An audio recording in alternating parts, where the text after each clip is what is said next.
Good morning, good morning, good morning. Welcome to National Action Network Saturday Action Rally. We're coming to you live on WLIB 1190 AM in New York. We're streaming to you across the country on a number of platforms, including Facebook and nationalactionnetwork.net. We are live right here in the House of Justice, 106 West 145th Street. Call somebody. Tell them the action is on the air. The Reverend Dr. Al Sharpton is in the house and getting ready to come to you. We're so pleased that you are with us on this Saturday morning, because when you hear the cry of no justice, no peace, you know this is where the action is. Our president and founder is the Reverend Dr. Al Sharpton. Chairman of our board is the Reverend Dr. W. Franklin Richardson, senior pastor of Grace Baptist Church in Mount Vernon, New York.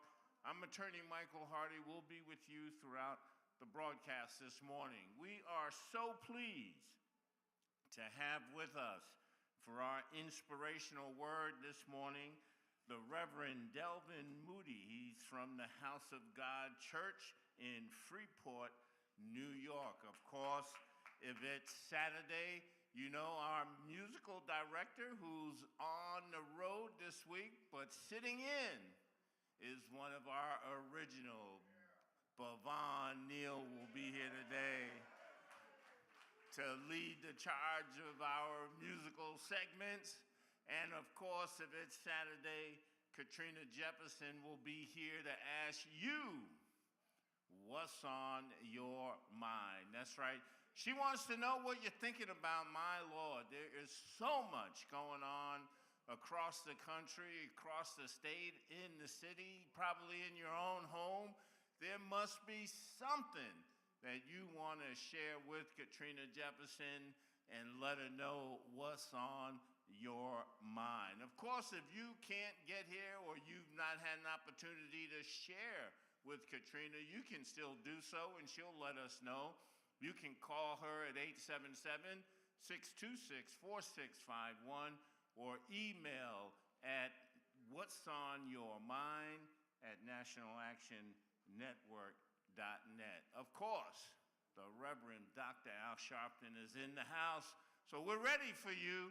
Call somebody. Tell them the action is on the air. The Reverend Dr. Al Sharpton is in the house and getting ready to come to you. Brothers and sisters, we always remind you that the NAN Youth Huddle will meet on Monday at 6 p.m. Please spread the word and get into the action with our youngest and brightest dreamers of today and leaders of tomorrow. For more information on the Youth Huddle experience, you can call us at 877-626-4651 or email NAN, Youth Huddle @gmail.com. Today is Saturday at 5 p.m. Tomorrow, Sunday, 5 p.m. You want to make sure that you are tuning in to MSNBC's Politics Nation with Al Sharpton. That's today, Saturday, 5 p.m. Tomorrow, Sunday, 5 p.m. Tune in to MSNBC's Politics Nation with Al Sharpton. And once again, brothers and sisters, Thursday, May 25th, it is the last Thursday of the month. If it's the last Thursday of the month, it is a legal night here at National Action Network. So call your friends, your family, those that may have legal questions, need some direction, just need somebody to talk to about something that's going on. Our team of attorneys will be here for our legal night. One of our leading attorneys, Carmen Giordano, will also give a presentation on the life of a lawsuit. That all happens right here at the House of Justice this Thursday, May 25th, 7 p.m. Of course, if it's the last Thursday of the month, It is legal night at National Action Network. We are all here live at the House of Justice for legal night. But if you're out of town or you can't make it, you can also Zoom in. And you can call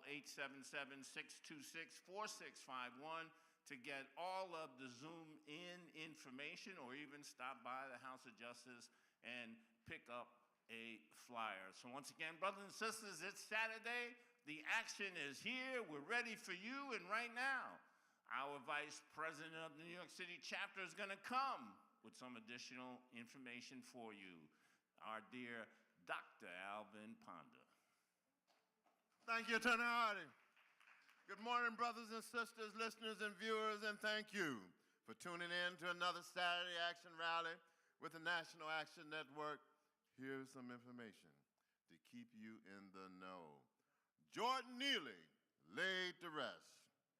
Yesterday, on Friday, May 19th, Reverend Sharpton delivered a powerful eulogy for Jordan Neely, the young black man who was killed after a passenger on a New York City subway placed him in a chokehold for nearly 15 minutes. Reverend Sharpton said, Jordan was not annoying someone on the train. Jordan was screaming for help. A good Samaritan helps those in trouble. They don't choke them out. How does somebody come from behind and claim self-defense? Reverend Sharpton questioned why police initially released Daniel Penny, the alleged killer. He urged everyone to stand with Neely's family and loved ones to ensure that they receive justice. National Action Network paid for the funeral services for Jordan Neely and vowed to push the city to better serve those experiencing homelessness or mental health. Representative Alexander Ocasio-Cortez, New York Lieutenant Governor Antonio Delgado, and exonerated 5-member Yusef Salaam were among the attendees at the service, which took place at Mount Nebo Baptist Church in Harlem. It was the same church, listen, where a funeral for Neely's mother was held years earlier, when Jordan was just 14 years old. Unity for the March on Washington. National Action Network has diligently engaged in outreach efforts to various groups in preparation for the continuation March on Washington. The continuation March on Washington taking place on August 26th. The Anti-Defamation League, Unidos U.S. and others are all on board to support and march with NAN and the Drum Major Institute in the nation's capital this August, again, August 26th. On the 60th anniversary of Dr. King's March on Washington, NAN is proud to continue the fight for voting rights. NAN will continue the fight for criminal justice reform. We will continue to fight for police reform and push for federal hate crime legislation. At a time when domestic terrorism and hate crimes are targeting many minority communities, NAN has made it a point to include a diverse array of civil rights organizations and people from all backgrounds at the continuation March on Washington and is pleased to receive their support. True justice and equality can only be achieved when we include all and march in unison. For more information and to sign up for a free bus, I said free bus, please visit www.nationalactionnetwork.net. It's not a commemoration. What is it? It's a continuation. R.I.P. Jim Brown, world-renowned football player, civil rights activist and actor. Jim Brown has passed away at the age of 87. Reverend Sharpton released the following statement following his death, quote, Jim Brown was the epitome of athlete activist extraordinaire. From when I was a young boy watching him stand with Muhammad Ali, when it wasn't popular till the last 40 years, I got to know him and work with him on economic empowerment, on recidivism programs. He was a passionate activist and the greatest football player to go on the field. Jim Brown was inducted into the Pro Football Hall of Fame in 1971. He was also inducted in the Lacrosse Hall of Fame. Remember, he played at his alma mater at Syracuse, and that was in 1984. The College Football Hall of Fame in 1995. He was a vocal advocate for civil rights and economic empowerment at a time when other athletes, celebrities chose to remain silent. NAN honored Jim Brown a few years ago at its annual convention, and we mourn his passing and acknowledging his immense contributions to society. Well, welcome to all of you who are tuned in and join us also via live stream at www.nationalactionnetwork.net and also live on Facebook at the National Action Network. If this is your first time joining us, or if you're not a member of NAN, we welcome you to NAN and invite you to join us and get into the action today. For more information and to join, you may visit again www.nationalactionnetwork.net or just call 877-626-4651. That number again is 877-626-4651. Or just text the word NAN, N-A-N, to 59769. Welcome. All right, thank you, Dr. Ponder. Brothers and sisters, there will be a new members orientation class immediately following the Saturday Action Rally today, Saturday, May 20th, at the House of Justice. If you have joined NAN within the past 3 months, or you have never been fully oriented as a member, the class is for you to confirm your attendance, or for more information, you can call us at 877-626-4651, 877-626-4651. That will be today, immediately after the rally. Right now, brothers and sisters, our sister, Katrina Jefferson, coordinator of all things here at National Action Network's House of Justice, liaison to President Sharpton, is here to ask you what's on your mind. And Katrina, what's on my mind, I just want to ditto, because as someone who's deeply into sports, civil rights, and film and arts, I love Jim Brown, and we all bless him. Absolutely, Attorney Artie. And certainly the world is mourning today a tremendous loss in the great Jim Brown.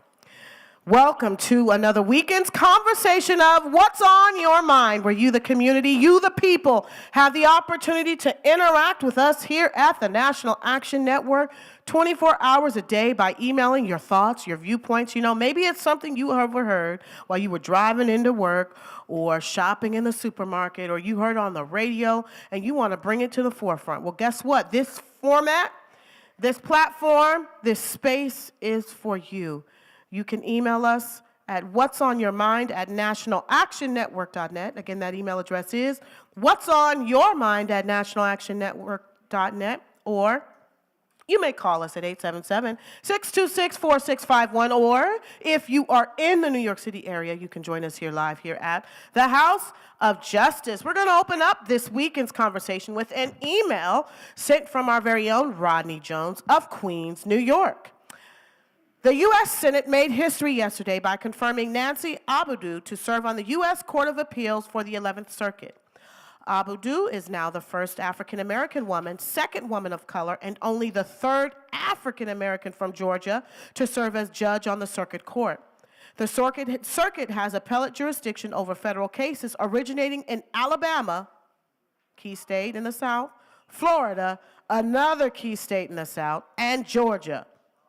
Most recently, Nancy Abudu was the Director of Strategic Litigation at the SPLC, leading a team of legal and technical experts to advance a wide array of civil and human rights issues.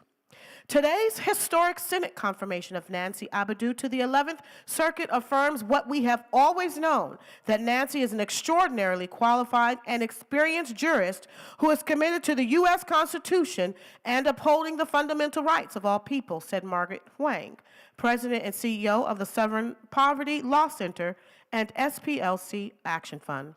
She has a brilliant legal mind and will bring the fairness and intellectual rigor this judgeship demands. From Nancy Abadou to Justice Ketanji Brown Jackson, we celebrate this movement toward a judiciary that is diverse in background and professional experience. And we urge the Senate to continue advancing historic nominees. We know that justice is best served when judges reflect our multiracial, diverse democracy. And again, that was submitted by our very own Rodney Jones of Queens, New York. We're going to boogie on down the line that's here in the house. Are you in line to speak, Paulette? I am. All right, we're going to start with you. Good morning. Give us your name, let us know where you're from, and share with us what's on your mind. Yes, hi. I am Sister Paulette Robinson, and I am from the Bronx, but I am part of NAN. Now, what's on my mind this morning is I have a situation. I am missing some dentures. Unfortunately, I'm embarrassed. The dentist that did this work initially and ordered a parcel for me never did an imprint, no work or anything. My insurance was paid. I need dentures now. He was paid for dentures that I didn't receive, nor my parcel. What should I do? What do you think you're going to do today? Excuse me? What do you think you're going to do today? Get some advice. And who are you going to speak to today after the rally? Who's ever available to me? Hopefully you. Right. Now, let me tell y'all, Miss Paulette comes and sees me every day. That's why I'm engaging with her in this way for those of you that are listening and those of you who are in the house. I'm not just being mean, but she knows she can come and talk to me, and we'll get you squared. We'll get you squared away. I got a line. Thank you. Good morning. Give us your name, let us know where you're from, and share with us what's on your mind today. Good morning. My name is Reverend Crone Goddess Kennedy, Mother Kennedy, and I am originally born in the capital of Albany, New York, raised in Saratoga Springs, now here in the Boogie Down Bronx. What's on my mind is, when are we going to get sick and tired of being sick and tired? I was at the funeral yesterday, and then on top of all of that, it's just that my heart is broken, and I just feel a lot of rage, but prayer changes everything. And then finally, the last thing that I just heard was Carolyn Taylor, the very first black stewardess on airlines, has made transition. Our prayers go out to her from Revelations Now, African Goddess Temple, and also our prayers go out to the family. Thank you. Thank you so much for sharing. Good morning. Give us your name, let us know where you're from, and share with us what's on your mind. Good morning. I'm from the Bronx, Sandra. I'm worried about how we as people, they put these movies out and even the series. Murder, She Wrote, murder they do to our family. Even with the young man being lost and being drowned in that river yesterday, they found him. It was Tuesday, it was hot. But where is our people in the community watching out for our children? I watch out for the children. If I know anybody's children is in here and I'm outside in the Harlem area, I'm watching out, not just in Harlem, but all around the Bronx, all around Manhattan, all around Queens, every borough. Thank you. Thank you so much for sharing. Good morning. Give us your name, let us know where you're from, and share with us what's on your mind today. Good day, everybody, and God bless everybody. My name is Sister Reverend Word. I'm from Heaven Born in Harlem, and I'm a National Action Network lifetime member. Of course, what's on my mind is Bible scriptures. Christ Jesus has definitely shown us that a good team makes a good dream work.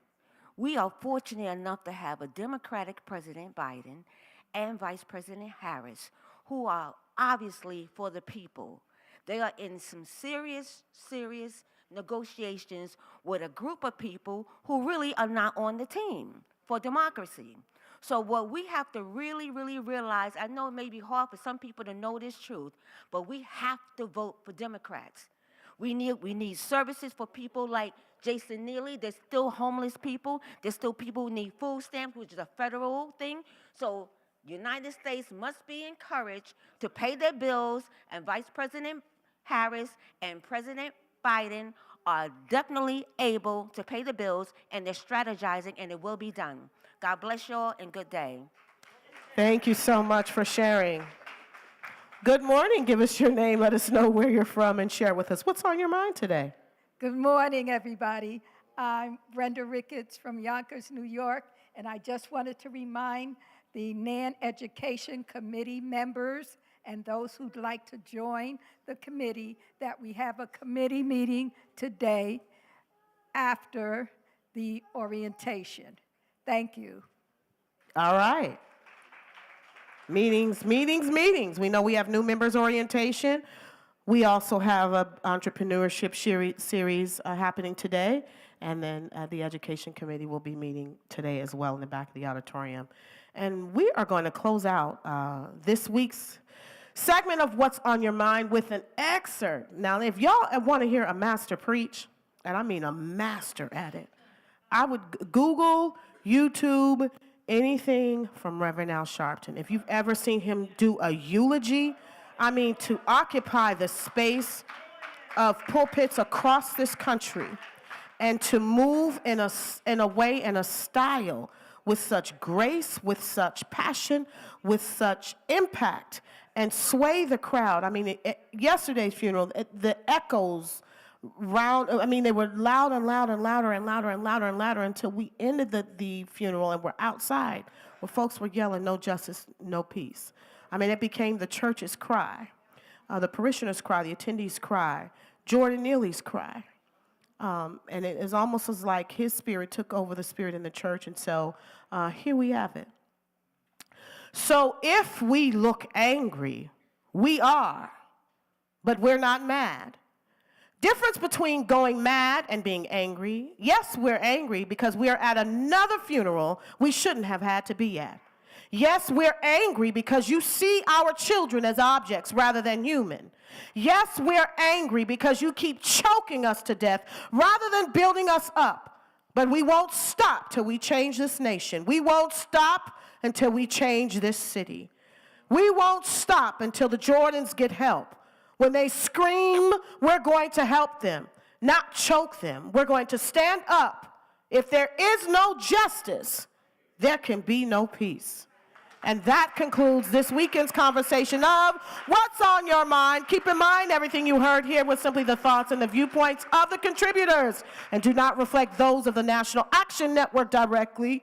And you can interact with us 24 hours a day by emailing us at whatsonyourmind@nationalactionnetwork.net. Again, that email address is whatsonyourmind@nationalactionnetwork.net, or you may call us at 877-626-4651, or if you happen to be in the tri-state area, get here in the place called there, the House of Justice, and join us live to share your thoughts and your viewpoints. Tune in for next week's conversation of What's on Your Mind. Back to you, Attorney Hardy. All right. Thank you, Katrina Jefferson, for this week's What's on Your Mind. Right now, brothers and sisters, the Change Choir's soloist, Tisha Hunter.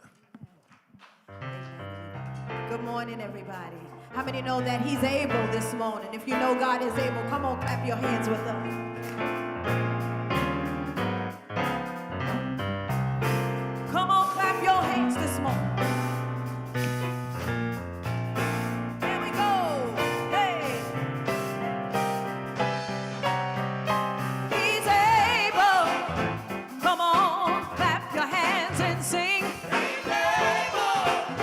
If you know that the Lord is able. He's able. Oh, I know that he can do it. He said it.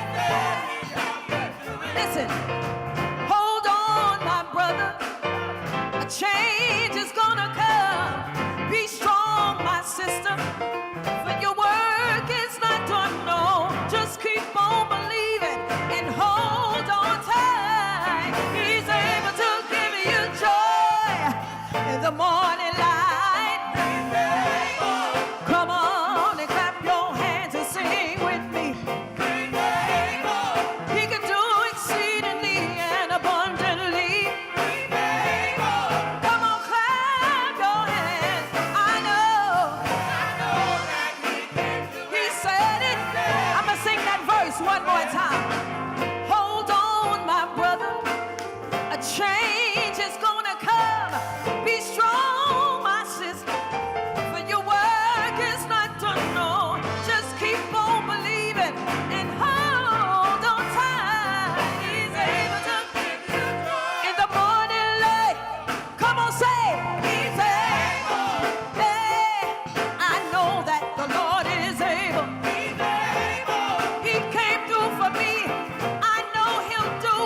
him a praise this morning. That is Tisha Hunter, our NAN Change Choir soloist, all under the direction of our musical director today, Bhavan Neal.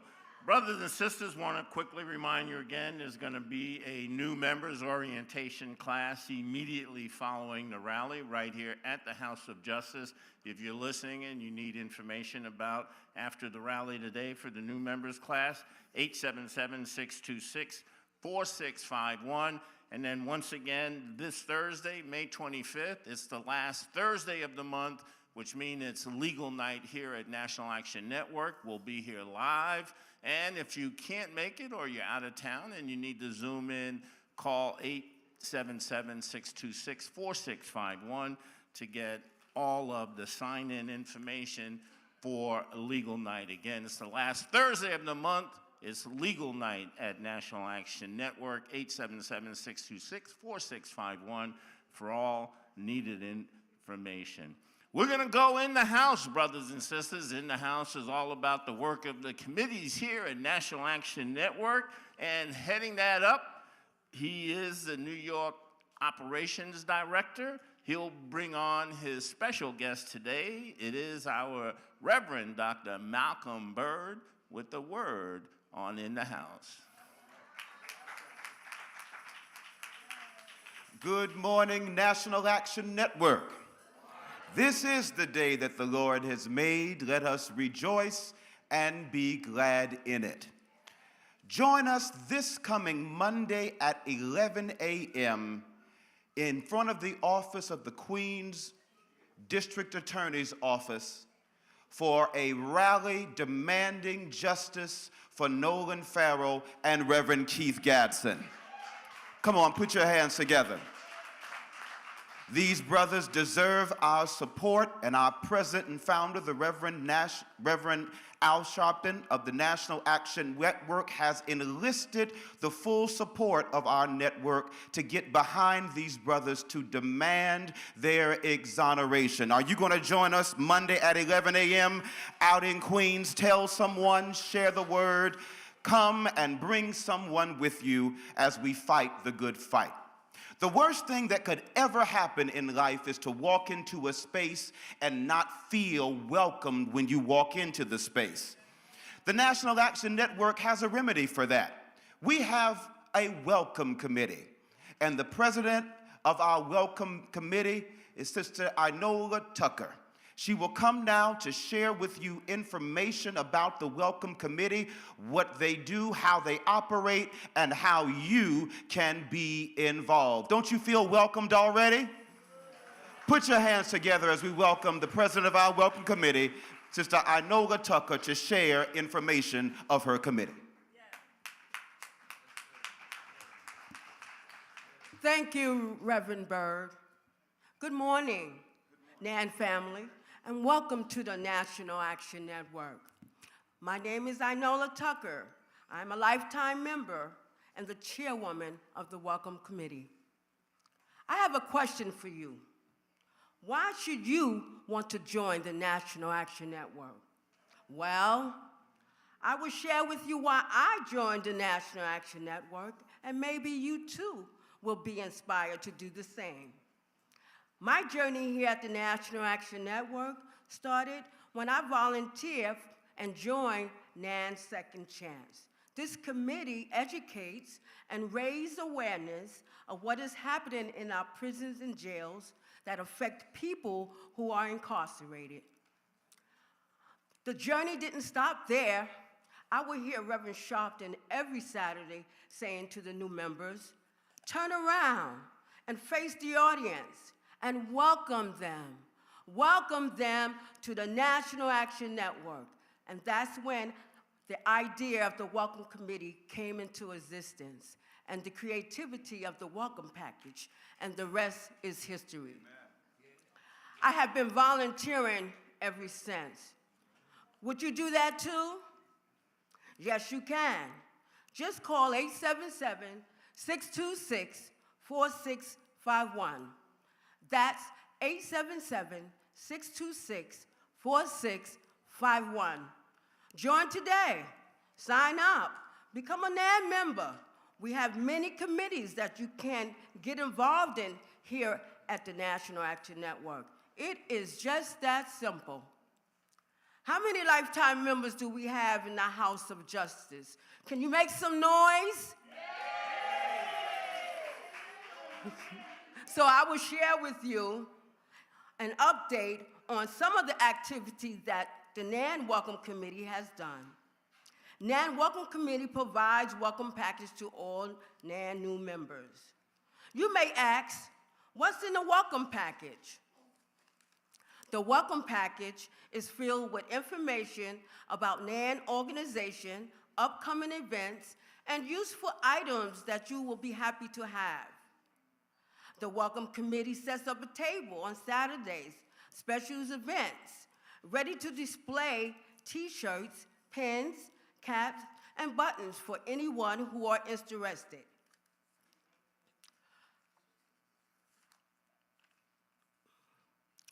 The Welcome Committee gave out palms to the members and guests after the rally for Easter. The NAN Welcome Committee celebrated with our NAN Youth Huddle, their 9th year anniversary. We will also celebrated the Women Auxiliary, their 25th Woman Excellent and Man of Vision Award ceremony.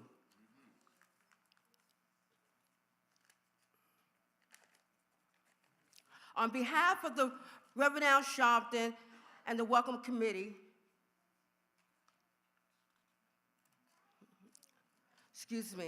on behalf of the Reverend Sharpton and the Welcome Committee, we pray that upon joining, you will feel welcome into the NAN family and find a special place for your passion to volunteer.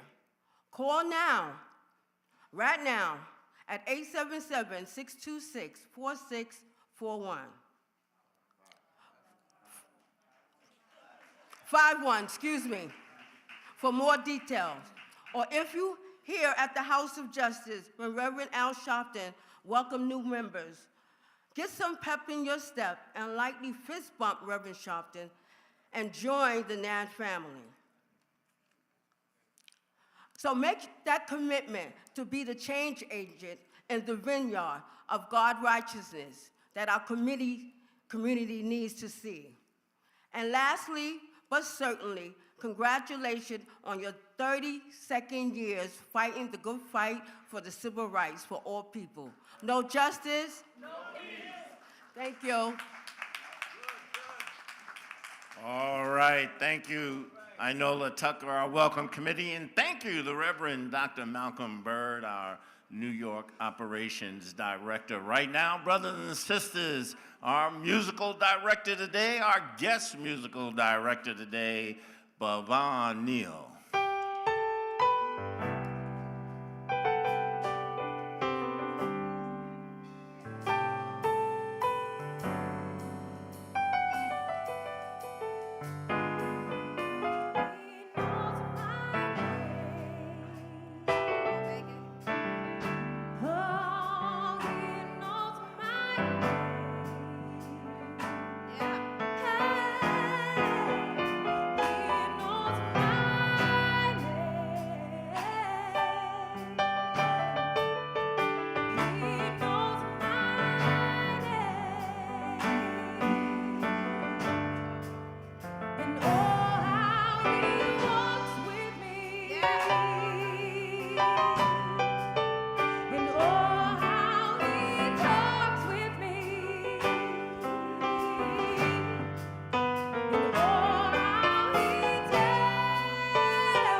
That is our change choir, all under the direction of our guest musical director, Bhavon Neal, with a lead vocal by Megan Buckley. Right now, brothers and sisters, we are indeed honored and privileged today to have for our inspirational word the Reverend Delvin Moody, the House of God Church in Freeport, New York. Let's give him a National Action welcome. Amen. How many folks are glad that God knows your name? If nothing else, I'm glad that he knows who I am. We certainly honor all those on the platform and to Reverend Al Sharpton. I want to move quickly to the Word of God. Acts chapter 28 says, "And when they were escaped, then they knew that the island was called Melita, and the barbarous people showed us no little kindness, for they kindled a fire and received us every one, because of the present rain and because of the cold. And when Paul had gathered a bundle of sticks and laid them on the fire, there came a viper out of the heat and fastened on his hand. And when the barbarians saw the venomous beast hang on his hand, they said among themselves, no doubt this man is a murderer, whom though he escaped the sea, yet vengeance suffereth not to live." Verse 5, "And he shook off the beast into the fire and felt no harm." I want to lift the thought, don't trip. Don't trip. Beloved, I've come to learn that life can be challenging. And often it is not the fact that it is challenging alone, but it is the fact that it is one thing after another, after another. And black folk understand something about that, because it is not just that we have to deal with racism, but it's that we have to deal with racism and political and economic oppression. It is not just that we have to deal with political and economic oppression. It is that we have to deal with that, and we have to deal with mass incarceration of black and brown bodies. It is not just Eric Gardner, but it's Eric Gardner and Michael Brown and George Floyd and Freddie Gray and Tyree Nichols and now Jordan Neely. One thing after another, after another. And when we arrive to this text, Acts chapter 28, it is that Paul had just been in a shipwreck in chapter 27. Subsequently, he gets to the island of Melita. Some swam to the island, some had the luxury of boards, and some of them were just holding on to a broken piece. Gets to the island of Melita in the middle of a rainstorm. And the Bible denotes that it's not only raining, but it is cold. And the Bible said that these barbarian people who were foreign to Paul, they give him a bundle of sticks to make a fire. You have to understand that the word there is phyroganon. It is a descriptive word. It is not just that the word means that they gave Paul a bundle of wood, but it means quite literally that they gave Paul a bundle of dry wood. Back up, wait a minute, you might have missed that. Remember, I told you when Paul arrives to Melita, he arrives in the middle of a wet storm. But somehow or another, they gave him dry wood. How in the world do you get dry wood in the middle of a rainstorm? Beloved, can I tell you that you might be in a jacked up situation, but I came to tell you that God can give you resource even in the middle of your messed up season. I don't know who I'm talking to in here today, but I came to tell you, yes, your money might be acting funny. Yes, you might have trouble on your job. Yes, your kids might be out of line, but I come to tell you that delay does not mean denied. And you might be in a tough place, but I want to tell you, don't trip. Don't trip. In the middle of a shipwreck, and then after that he arrives to this island in the middle of a rainstorm, and out of this fire, as it were, the Bible said that out from this fire comes a venomous beast who snatches and attacks the hand of Paul. And because he is a venomous beast and a snake that has now bitten Paul, everybody expects Paul to die. Because he's been attacked by this snake. Everybody said this is the end of Paul. Paul will not make it out alive. But what they did not understand was that Paul had something on the inside of him that even though he was bit and attacked, he could not die. And let me tell you, living in America, living in this white supremacist nation where we have been attacked on every side, certainly they thought we would have died by now. But what they did not understand was that as a people, we got something on the inside of us. Something from the Gullah Geechee nations of South Carolina. Something from the cotton fields of Georgia and Mississippi. We got something from the tobacco fields of Florida. Something down through the civil rights and up through Black Lives Matter. And now through the movement that NAN is leading, we got something on the inside of us. Yes, we've been oppressed, but black don't crack. And if God has brought us all the way, he will bring us all the way to freedom. God bless you and amen. That is the Reverend Delvin Moody, House of God Church in Freeport, New York. A special selection from our musical director today, Bhavan Neal.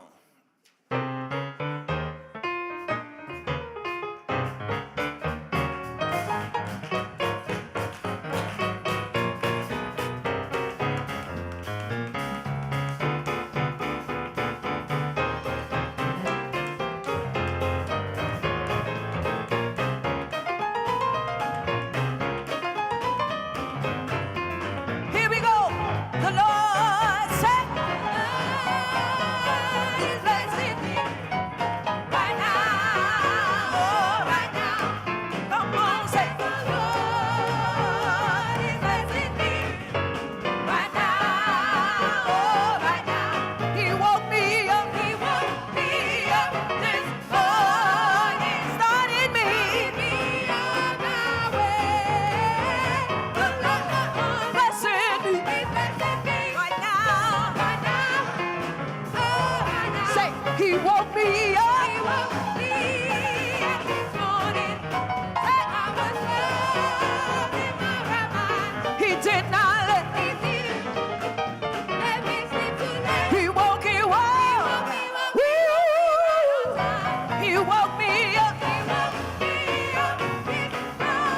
Started me on my way. The Lord, yeah, blessing me right now, oh, right now. Come on, Tennessee.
That is the Change Choir under the direction today of our guest musical director, Bhavon Neal. Right now, brothers and sisters, I want you to get on your feet because we're bringing to you the president and founder of the National Action Network, the Reverend Dr. Al Sharpton.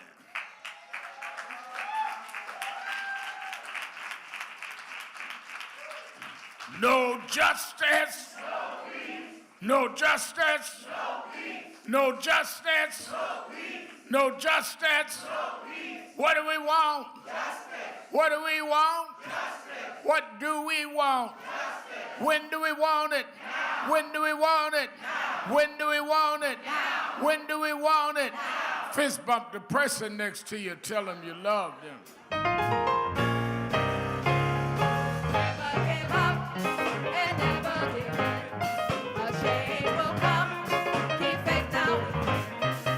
Troubles and trials won't last always. With God on our side, nothing but brighter days. My sister, hold on, be strong. A better day is coming and it won't be too long. Yes, change will come. Change will come. Change will come.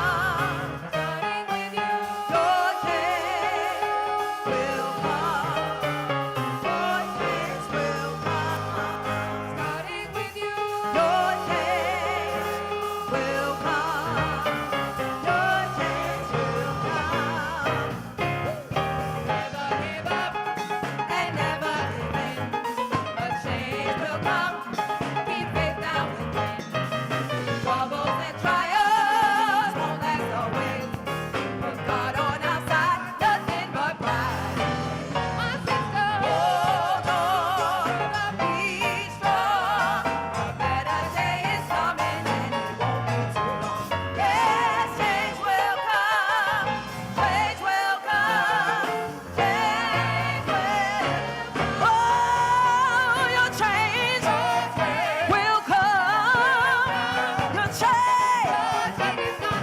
Just hang on in there, your change will come.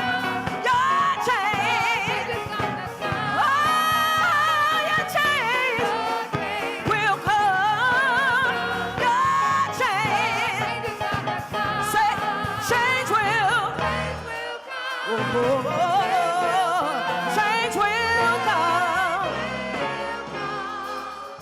As we have sojourned in this country for centuries now, many of us have gotten in this illusion that we can hold to what we have gained and gain more by just checking in when we get ready. But if you're going to continue climbing a mountain, only way you're going to get to the top is you have to keep on climbing. You can't wish your way up a mountain. You can't just hallucinate your way up a mountain. You got to keep climbing. And every round goes higher and higher. And if you keep on climbing, even when your legs are giving out, even when you're weary, your change will come. Your change will come. Your change. Just hang on in there. Your change will come. Your change. So change will. Change will.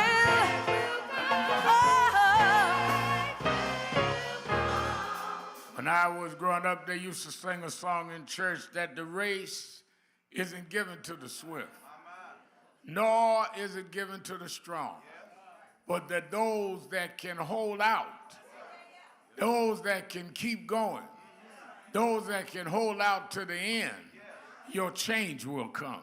Change will come. Your change. Just hang on in there. Your change will come. Your change. Oh, change will come. Hang on in there. Your change will come. Your change. Here we go. Change will. Change will. Oh.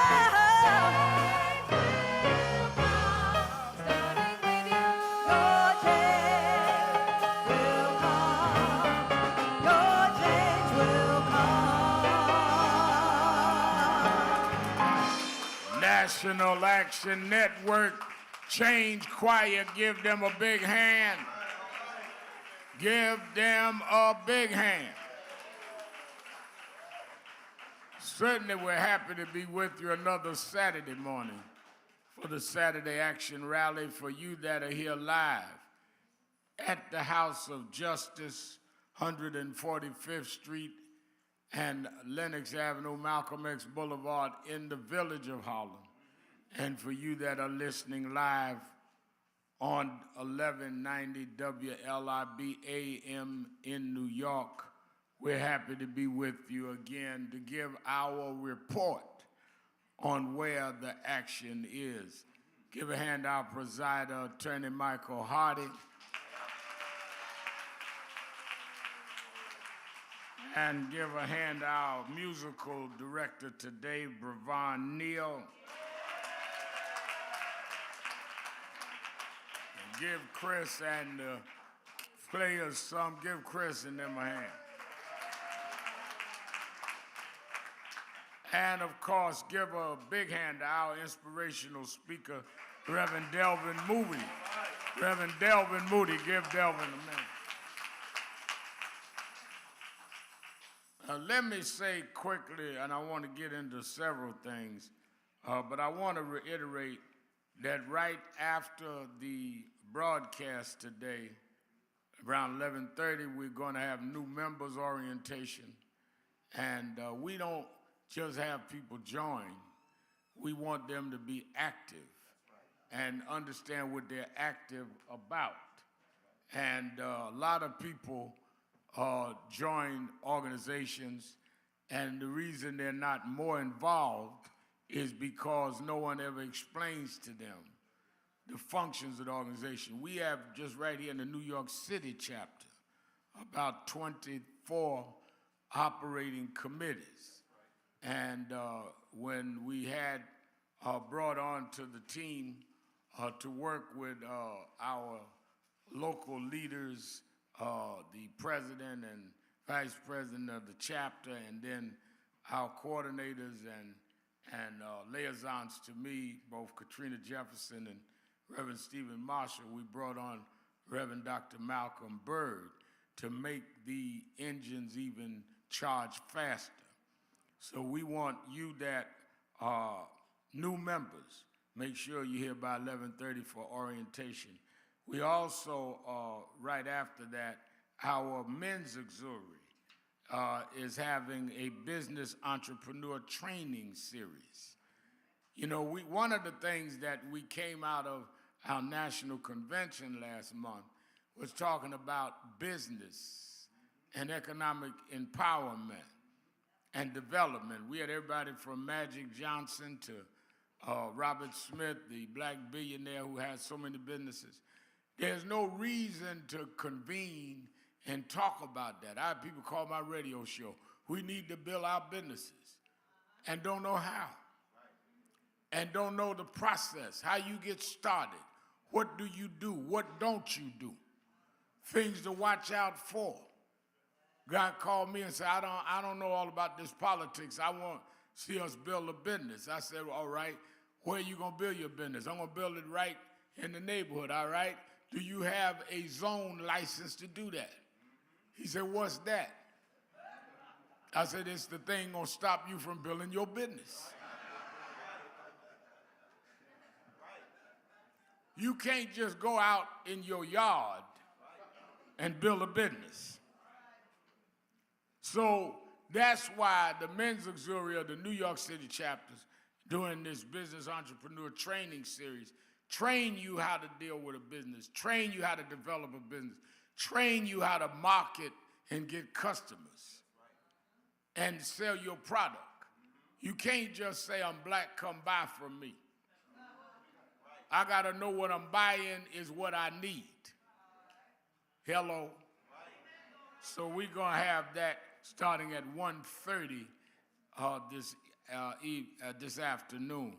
And then on Monday morning, 11 o'clock, our Second Chance Committee and others are going to Queens Court House to stand up, as was announced by Reverend Byrd, for Nolan Farrer and Reverend Keith Gatson. Y'all stand up. They have had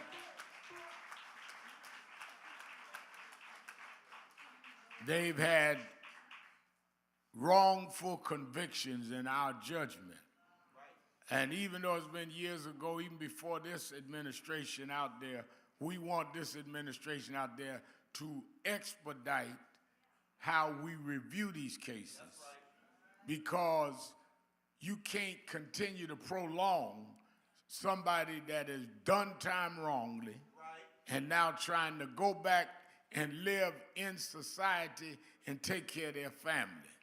So the committee and supporters, I want those of you that can meet them out there at 11 o'clock on Monday. This is the first of some rallies that we're going to be doing to reinstate Nolan and Reverend Gatson.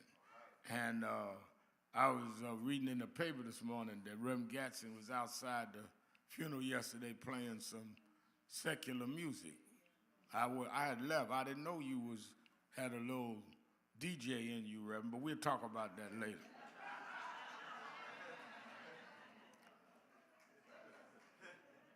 I got to have Reverend Byrd check out whether you spinning on the weekends on the side.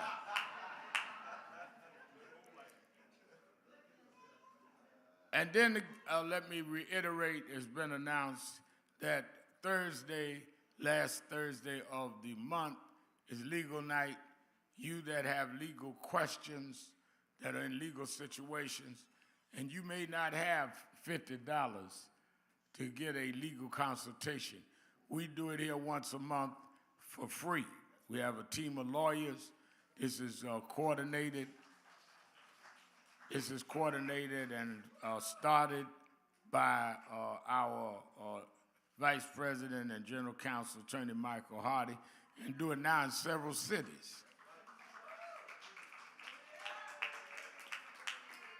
So don't forget, it's Thursday night at 7 p.m. and here at the House of Justice, and it's live streamed for you that can't get to the House of Justice. And I was glad he started it several years ago, because people stopped me in the street and asked me questions that, one, you come to legal night and get an answer. Two, I'm not a lawyer. So whatever I tell you, I'm guessing. Hello. I mentioned yesterday at the funeral how we got 45 days for doing the Day of Outrage. Some of us that was on the subway track. And that tell you right there, don't get advice from me. I've been to jail several times. If I knew the law, I wouldn't have went to jail. So go talk to some lawyers. You trying to get out of trouble, not get in trouble. And that's on this Tuesday night. Let me also say that I want to thank everybody. Well, before I get into that, let me say that we give our condolences to the family of former City Councilman Bill Perkins.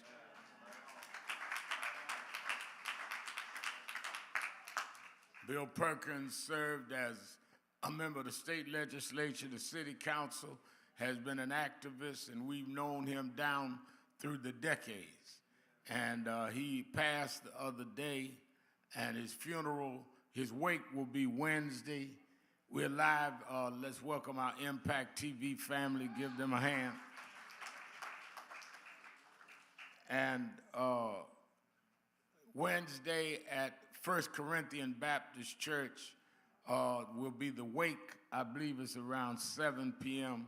And then the next morning will be the funeral and viewing at First Corinthian Baptist Church, where the Reverend Dr. Michael A. Walron is the pastor. And I want to give our condolences to his widow, Pam, and the family.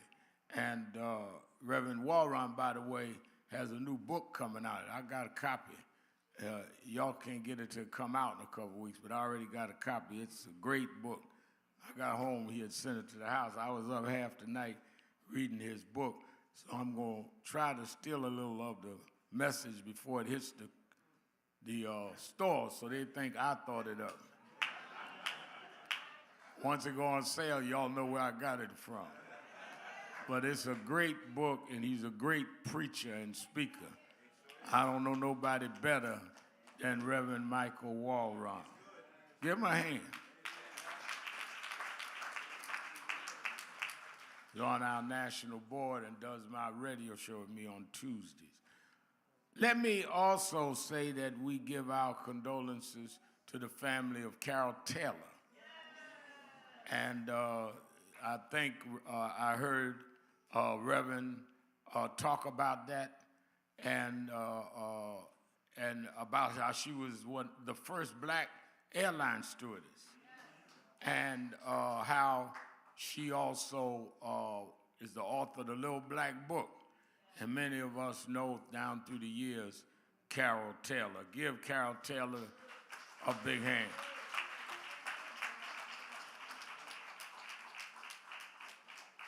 And we also are giving our condolences to the family of Jim Brown, this iconic figure in history, probably the greatest running back of all times in pro football, and then match that with 40 years or more of activism. He was committed. One of the things I remember most about Jim Brown when I was just a kid was he stood with Muhammad Ali when the whole world was against Ali for not agreeing to go and serve in the armed services for the Vietnam War. And Jim Brown convened everybody that he could in athletics.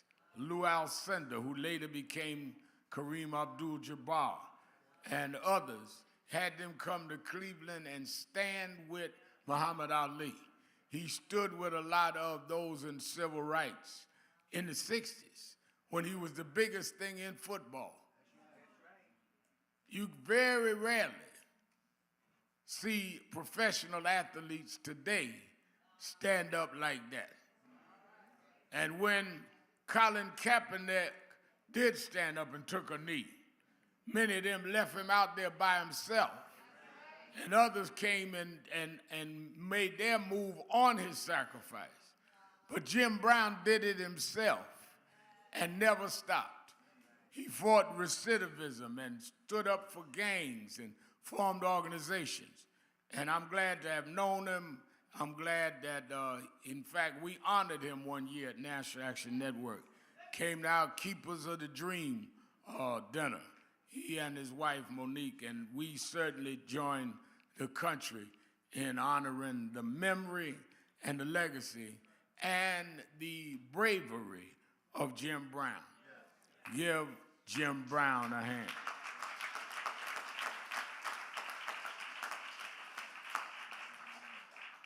I would hope that when people see people pass, that they would understand that that means that we ought to continue that journey. We shouldn't lose that yardage. We shouldn't lose the ground that they had advanced us to. It's like, since Jim was a football player, it's like playing football. You don't want, when someone is taken out of the game, that they bring you back to the starting line. You want to pick up from the yards that was gained. That's why it's a big trick when they tell a lot of y'all that are younger, don't reject the old school. No, the old school brought you closer to the touchdown line.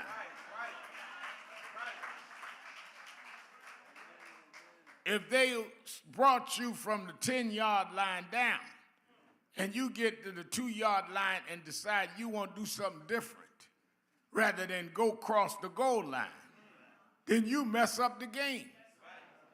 You're so busy innovating and ego tripping rather than saying, I got the ball now. My job is to finish taking us over the line. I hope some artist is saying, I want to help continue where Harry Belafonte left us. Some athlete, I want to continue where Jim Brown left us. Don't be so tricked into being so new that you become irrelevant. That you are so caught up in entertaining the folk in the stands that you forget about getting across the goal line. I remember when I was a young activist and got one of my mentors said to me, said, Al, do you ever play ball? I said, no, I was boy preaching. He said, well, let me tell you something. Playing ball is like being an activist. He said that your job is not to react to the crowd. Your job is to score and get the ball across the goal line. He said, don't get enticed or intoxicated by the cheers on one side of the stadium. Don't get rattled or saddened by the boos and hecklers on the other side of the stadium. Keep your eye on the goal line. Get the ball and run with the ball. And so many of us overreact to the cheers and the jeers. I've seen activists make 2 or 3 good speeches, and all of a sudden, they think they're the greatest orator that ever lived. Or flunk 1 or 2 speeches and think their life is over. You can't operate like that. Keep your eye on what you are about and why you are out there, and don't stop no matter what.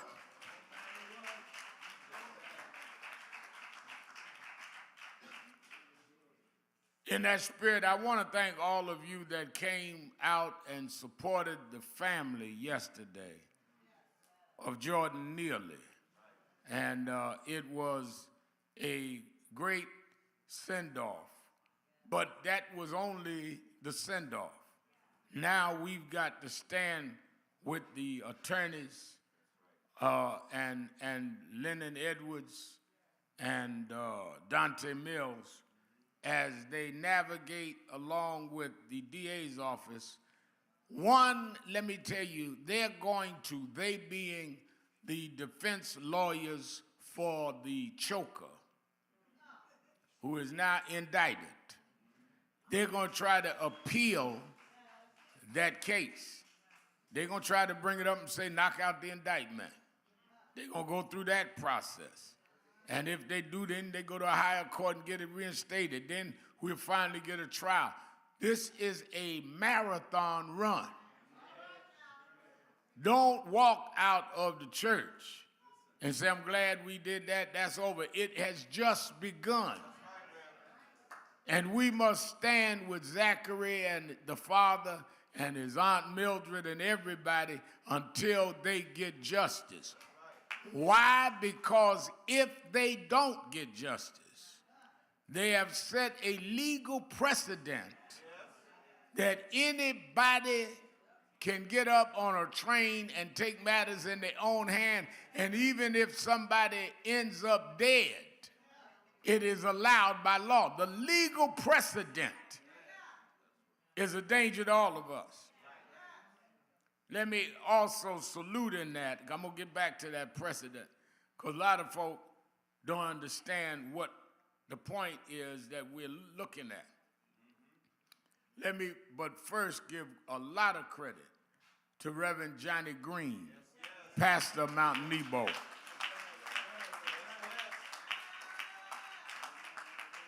Reverend Johnny Green, who pastors Mount Nebo, who heads the organization Impact all over the country of ministers, how he mastered working this out. He kept saying, Rev, this is your lane, but he is a master organizer, master leader, and turned his pulpit over to us after he coordinated that. He's a member of our national board, and showed real leadership and vision and comforted that family who's a member of his church. He preached Jordan's mother's funeral. Jordan sitting in the front row. Where Jordan laid out in the casket yesterday, his mama was at the same exact spot. And many felt that the way she was killed was what triggered his mental illness. And Johnny Green has stood by that family and did a great job. Give a big hand.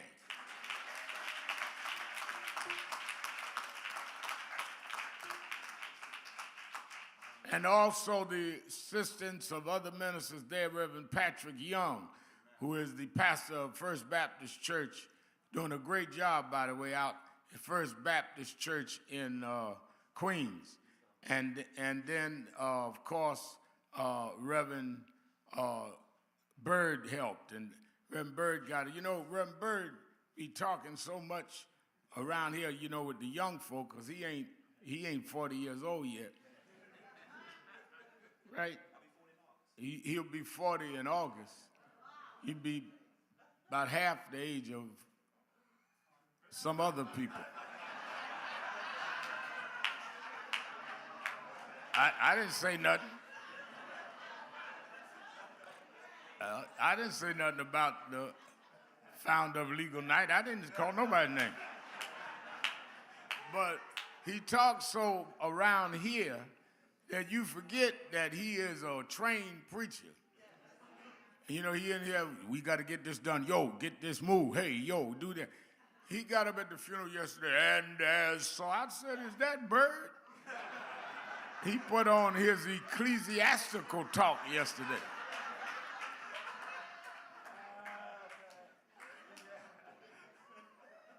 And then we had the prayer by a living legend, historic figure, for the last 55, 60 years in this city and this nation, Bishop Herbert Daughtry. Come on, give it to him.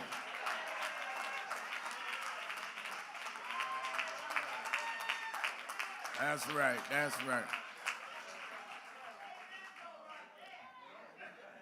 Last Sunday, Bishop Daughtry went with us to Buffalo, where I preached at 2 churches, and we were part of the memorial laying the wreath in front of Tops Supermarket, where they mowed down this one white supremacist, mowed down and killed 10 blacks just for being black. One of the most egregious and painful massacres that we've seen. And we went a year later, we wanted to show that we were not going to forget what happened. And the governor and Senator Schumer and others there, but Reverend Daughtry called me, 92 years old. He said, what time you going? I said, going where? He said, I'm going with you to Buffalo. And he went, and we flew up with some of the staff and Reverend Daughtry, and went to every church, every meeting, everything I did, he did. And got back to Kennedy Airport late that night. He was raring and going. I said, if I had his energy, y'all talk about I got energy and working out. 92 years old, didn't miss a beat.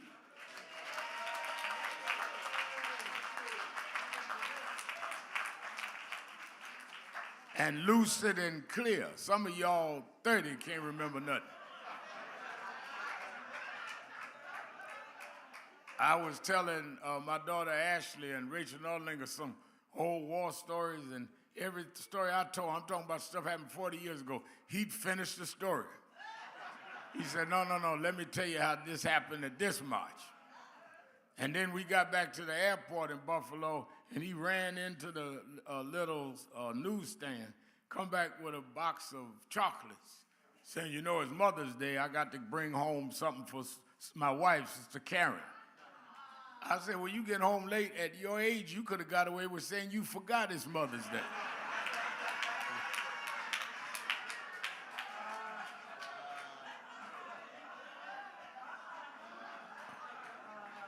But he is a great leader.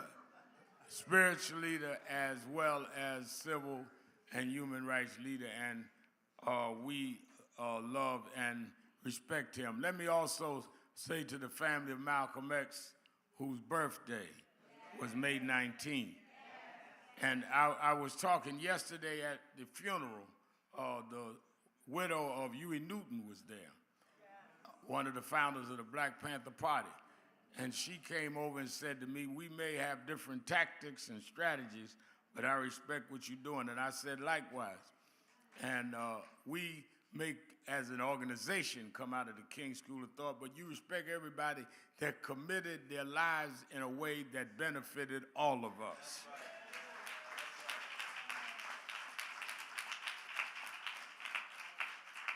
Let me tell you why I took a lot of time and energy in the last couple of weeks on this whole Jordan Neely thing as it relates to the bigger argument.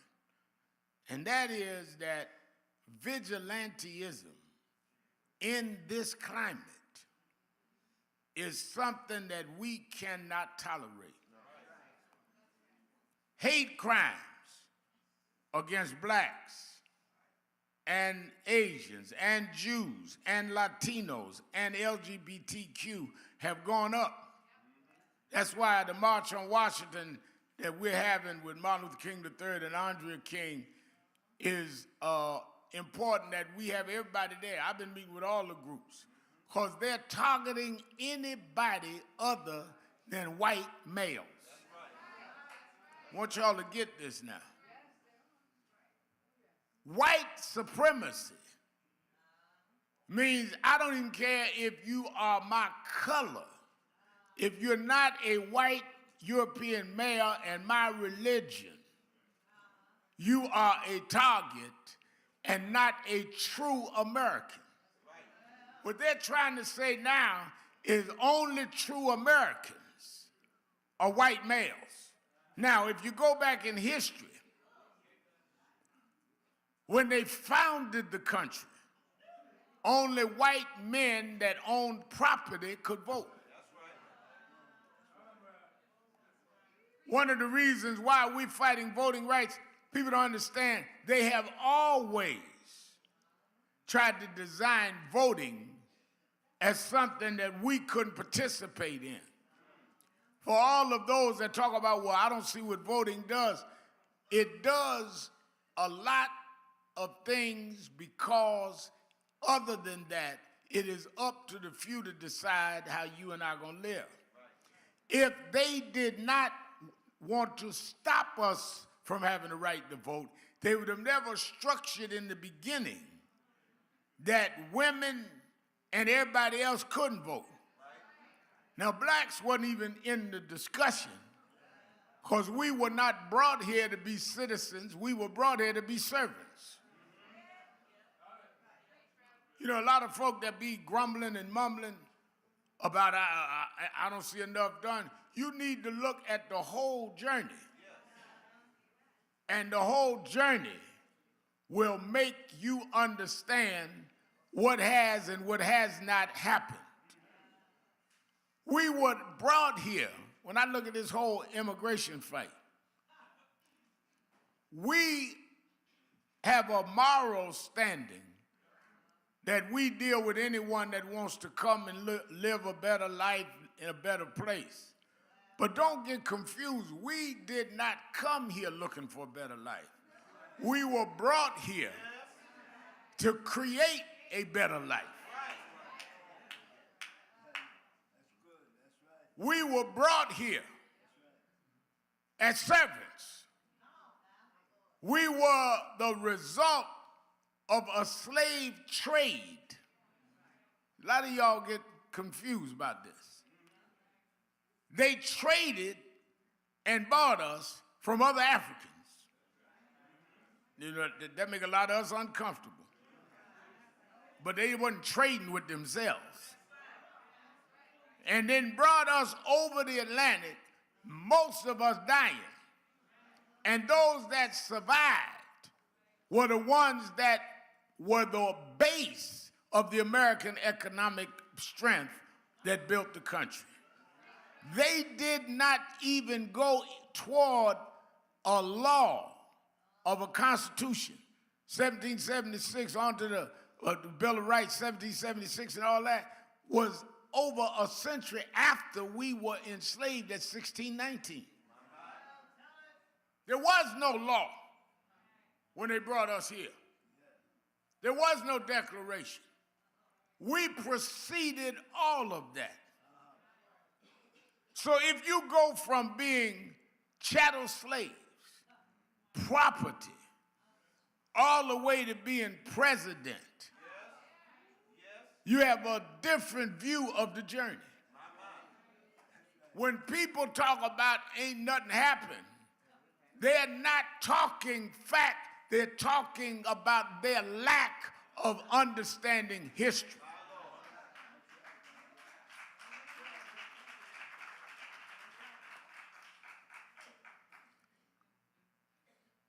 White supremacy that is being extolled now and being done now was the basis of many of the founding fathers. So therefore, those that are white supremacists feel they have the right to do whatever they're doing because they feel it's their country. It's our country. This ain't blacks' country. This ain't Latinos' country. This ain't Jews' country. It's our country. And if we can get y'all fighting each other, y'all will never, ever take it from being established as our country. That's why when Martin III and Andre and I sat down and said, this year, we're not talking about a commemoration to the March on Washington of 63, even though it will be the 60th anniversary. We're talking about a continuation of the fight. Because where we are in 2023 is not where they were in 63. And the reason we're not where they were in 63 is because they fought and positioned us differently. What others are trying to do is pull us back in American history, where we are denied basic equality that was never supposed to be in the first place. Now, when blacks fought against slavery, and I told you last week, we never stopped fighting. From Denmark, VC, all the way through Nat Turner and all, there was always those that would fight. All these pictures and movies of us being happy-go-lucky slaves that we just love massa and that where you going, all that is Hollywood. That is not the story. Many slaves rebelled. Many Africans, before we were put on slave ships, rebelled. But we fought the fight all the way up from 1619 to the Emancipation Proclamation, 1863, to 1868, the 14th, the 15th, the 16th Amendment started.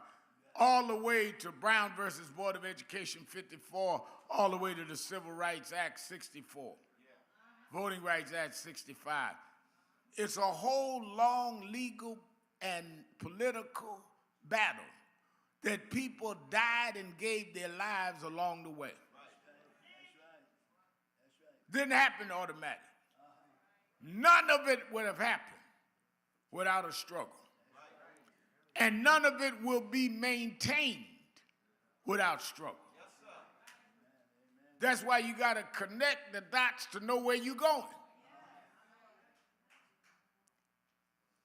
When I look at these times we're in now, this whole thing that you see the rebellion of whites, they just busted a guy in the D.C. police that was giving the Proud Boys inside intelligence on what the police and the FBI and others were doing.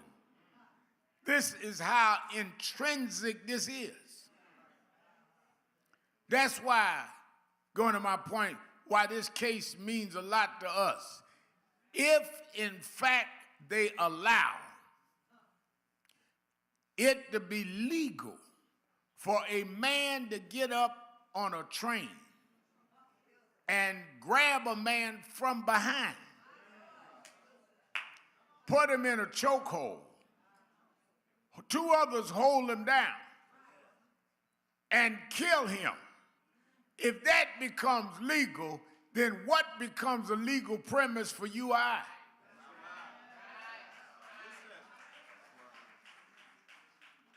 Well, Reverend, what do you mean? Well, first of all, why, it's interesting, nobody's saying on the right wing, why did he take the law in his own hand? I mean, are they checking his cell phone to see, did you call the police? Did you call somebody MTA? Something in him told him, I've got the authority. Well, what gives you the authority? What empowers you that I'm going to get up here and stop this? He's a threat. What, did he threaten nobody, anybody? Well, all the witnesses that's been interviewed that we've said, no, he was annoying, but he didn't threaten nobody. Did he have a weapon?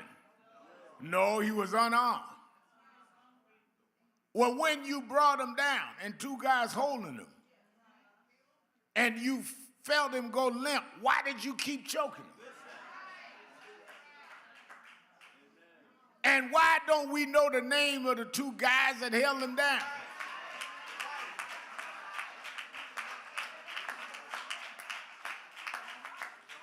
And why didn't the people in the train speak up for the mercy of this young man that was being choked to death? That's why if nobody in that subway car was going to speak up for him, I'm going to speak up. Because that could be my loved one laying there.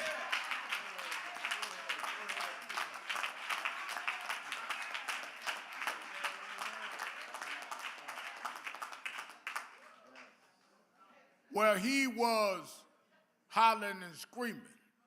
That's right, like I said in the eulogy, hollering and screaming on a subway, talking about you hungry, you ready to die, is a scream for help. Well, he had a record. He'd been busted for this, that, and other. His record wasn't on his back when that man grabbed him.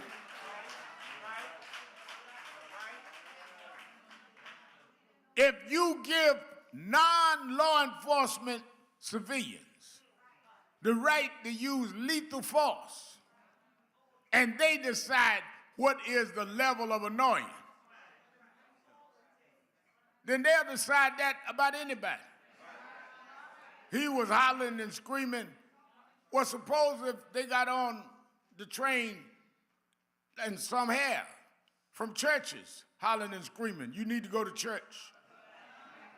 I'm going to give you a tract. Hallelujah, thank you, Jesus. Amen, go right there.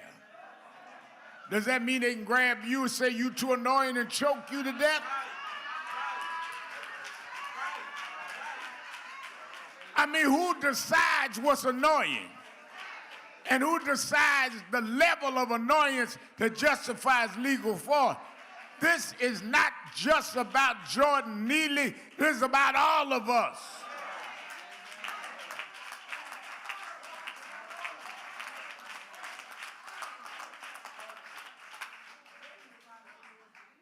That's why when the mayor said we need to deal with a summit on mental illness and a summit on holiness, I said, yes, I agree with that.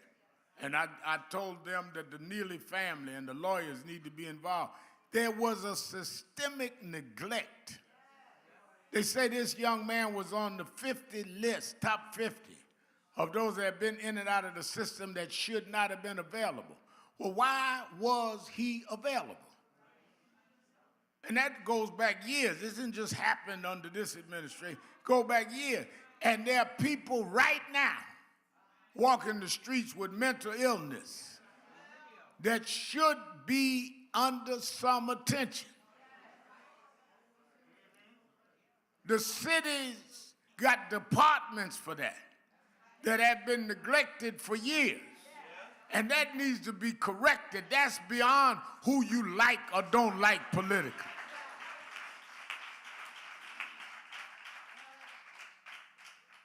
And none of us should be looking at people with mental illness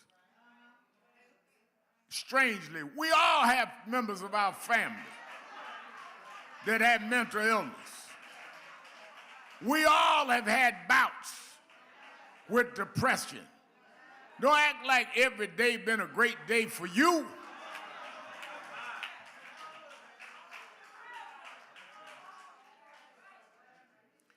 So this case has those kind of ramifications.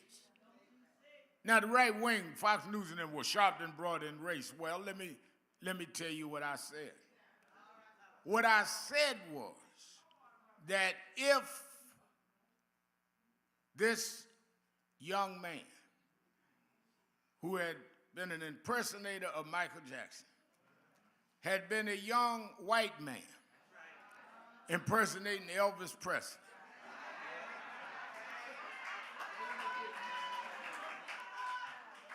and he got on the train and was screaming and hollering, and a black man, ex-Marine, got up and grabbed him from behind and choked him to death with two black guys holding him down.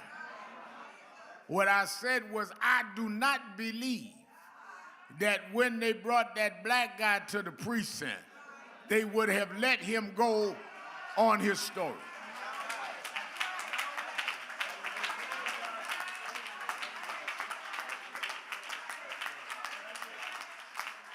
I said it at the funeral, and I repeat it. So tell Fox News I said it again. Because I believe what I'm saying. And I'm going to say it on Politics Nation, 5 o'clock, MSNBC. Now, you can make me wrong. You can make it real easy to say Sharpton shouldn't have said that. He just race bait. Tell me then the name of the officer that released him at the precinct.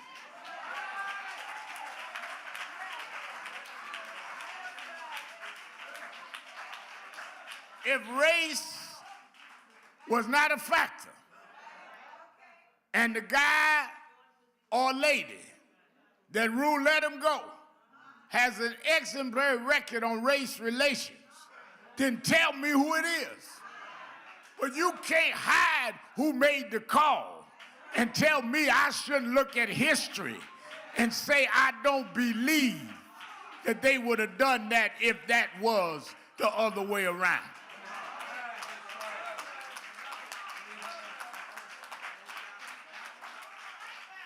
I'm willing to be disproved.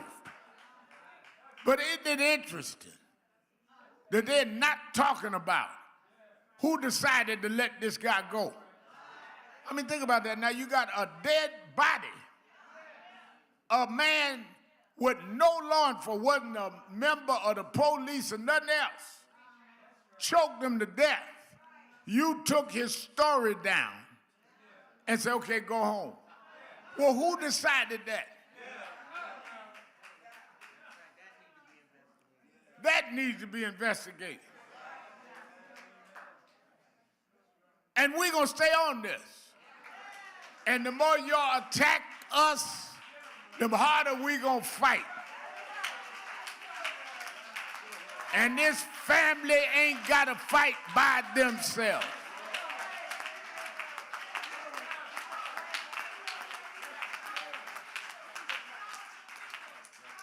Then, show you the politics of this. Out of nowhere, Soon as I got up here 3 weeks ago, right after it happened 2 weeks ago, oh, here comes Sharpton in it. Then AOC, who was at the funeral, Congresswoman Ocasio-Cortez.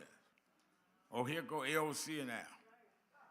But then about 3-4 days later, the governor of Florida, Ron DeSantis, he tweeted that the guy that killed Jordan was a good Samaritan. And then put with his tweet for you to go and give money for his defense fund. As of this morning, he has raised on that defense fund $2.8 million.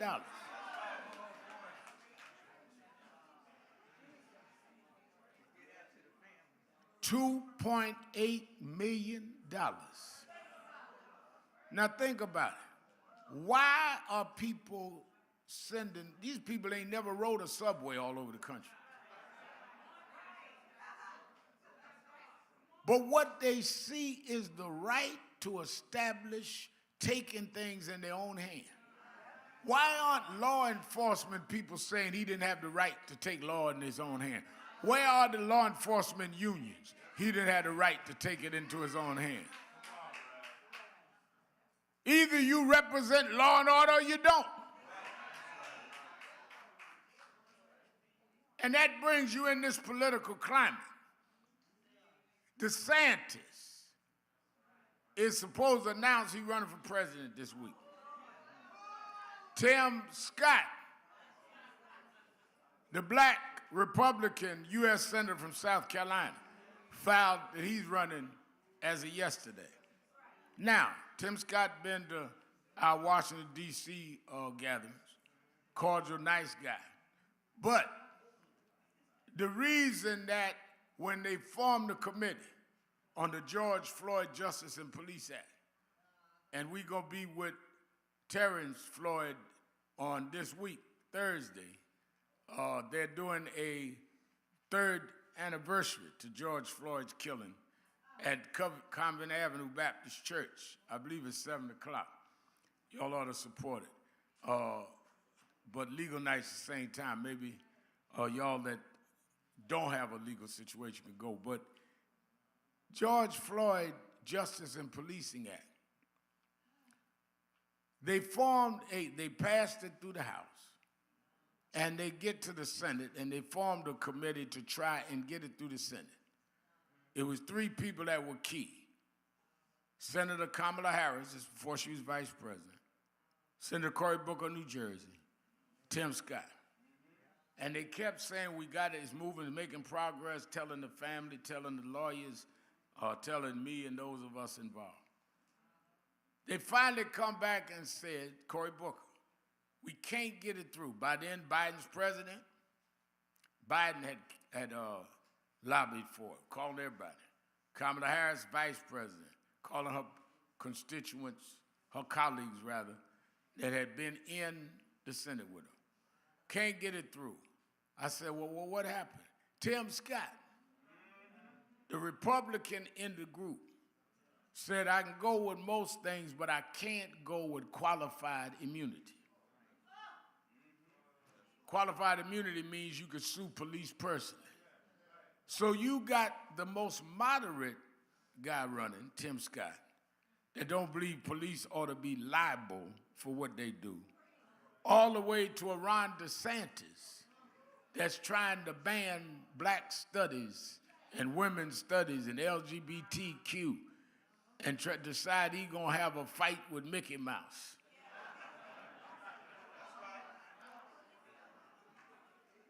That's your political setup. And of course, Donald Trump, that's indicted in Manhattan and under 3 other investigations where he may be indicted, just lost a lawsuit with a lady on rape and been accused with pawn stores. That's your setup. Now, you can get into the salacious details or you can look at what they're doing. There is an element in this country that's saying, I don't care how sordid and dirty the candidate is. We want somebody in the White House that will put blacks and women and Asians and Jews back in their place. We want states' rights to decide on women's right to choose. And once they get through with that, it'll be states' rights on diversity and states' rights on everything else. That's why we're marching in Washington. They're going to decide in June on affirmative action. They may take that off the table. They've already weakened it. There is a reason why I take time every Saturday to give you the history, because if you don't know where you are and how you got where you are, you won't know where to go, because you're taking your signals from the folk on the opposing team. And every time you get a signal from the opposing team, you are scoring for them, not for you. Lloyd Williams, head of Uptown Chamber of Commerce here, he'll tell you, they will applaud for you if you're scoring for them. You go out to a football game, basketball game, and people be clapping when there's an interception because they took the ball and ran to the other basket, and you just clapping because somebody scored, not knowing they scored against your team. You don't even know what team you on. You on the team of people that fought from bondage all the way to the White House. What team are you on? Well, I ain't working with Asians. I ain't working with this one. That. I'm going to work with everybody on my team. Now, you can't work with other folk. I understand that. You're in the wrong rally, wrong organization. I'm going to work with anybody going to stop them from not giving me what is our due. I'm going to work with anybody that's going to stop them from killing folk. I don't want my grandson to grow up Marcus Allen and say, why didn't they finish this then? 40 years after Bernard Getz, and we still got vigilantism on the subways. We got stuff we got to deal with. We got issues we need to resolve. And some of us are not getting off the field and changing teams. We're going to fight until we go across the goal line.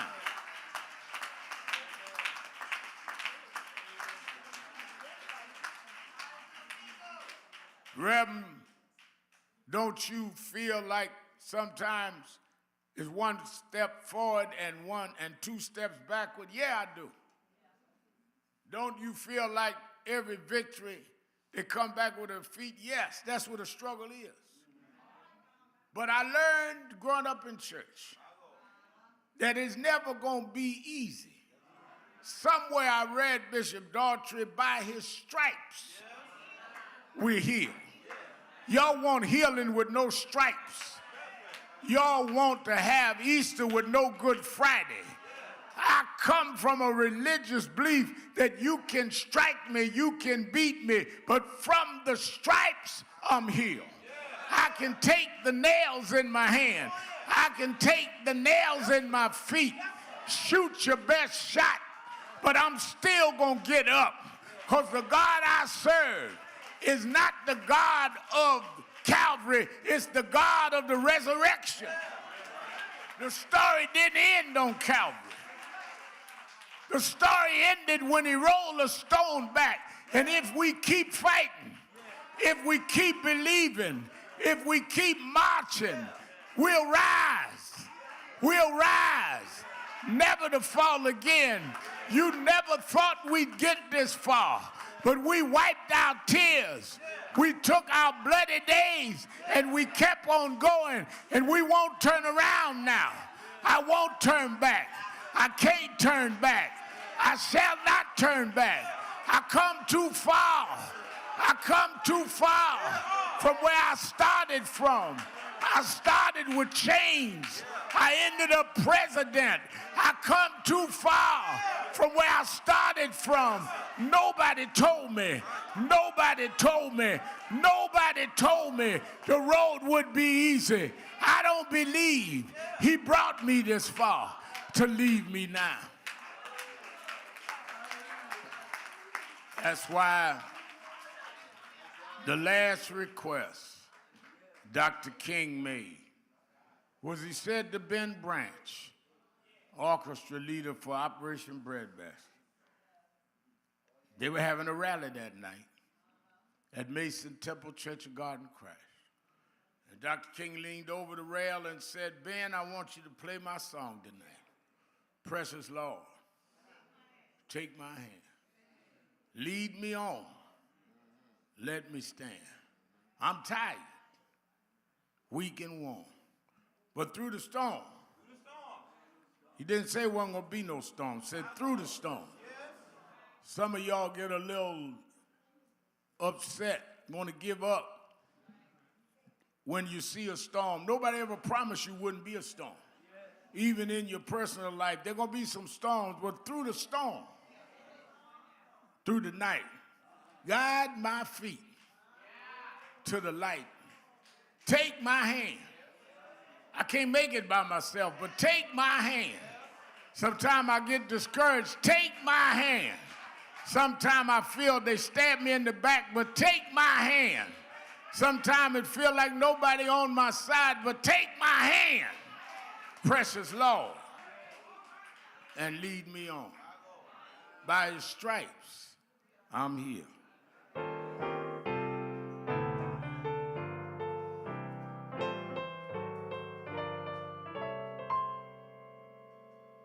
Precious Lord, take my hand.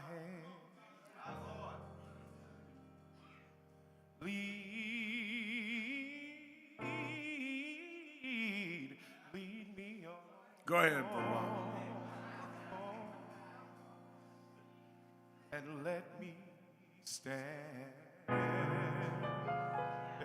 I am tired.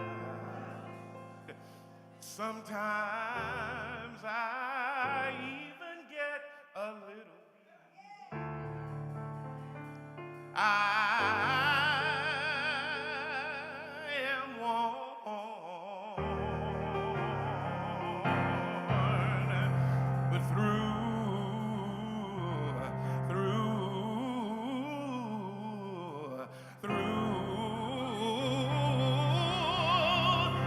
the storm, and God through the night. God lead me on to that beautiful light. Take my hand, precious Lord, and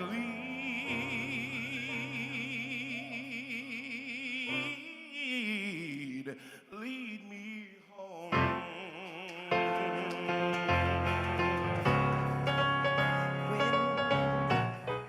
When my way grows straight, precious Lord, linger near. When my way is almost gone, hear my cry,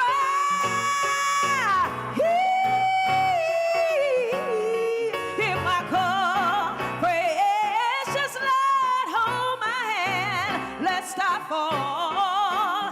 Take my hand, precious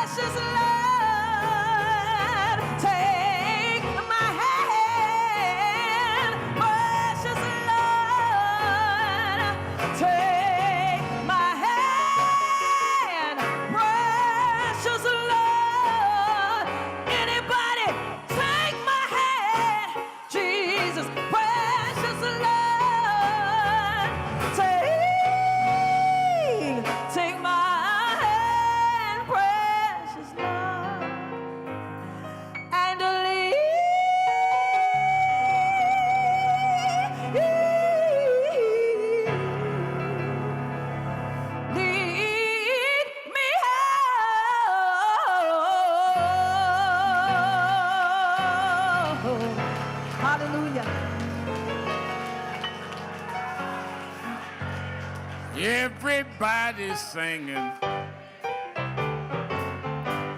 Everybody's singing. Everybody's singing.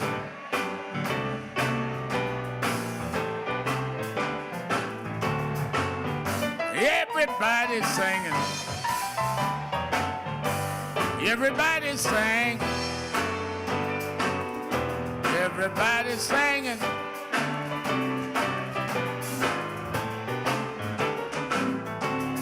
Sing it like you mean it.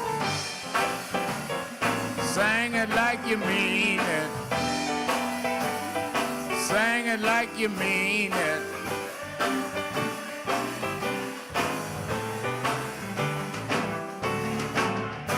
I'm open the doors of the movement.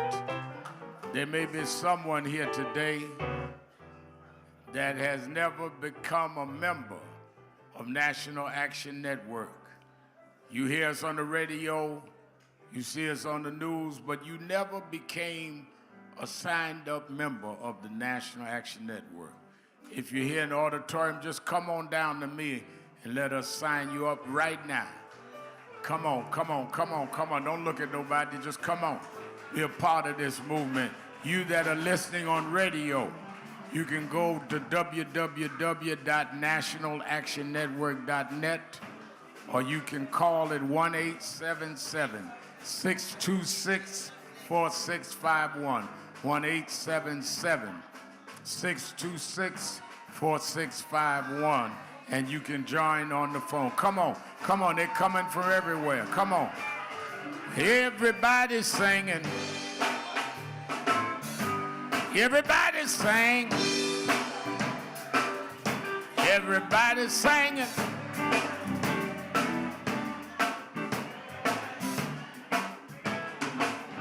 Everybody's singing. Sing it like you mean it. Sing it like you mean it.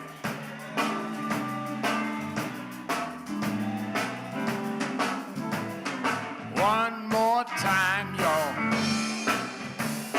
Sing for Jordan Neely. Sing for Jordan Neely.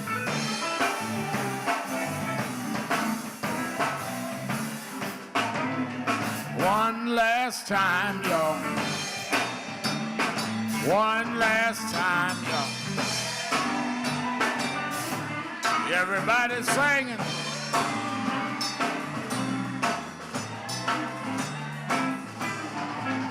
All right.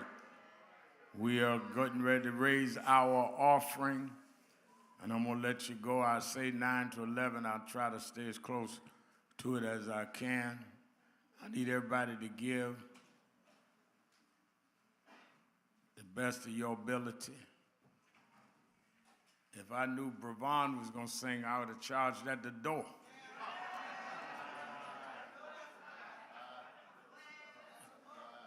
Between Bravon and him changing up, singing, and then bringing on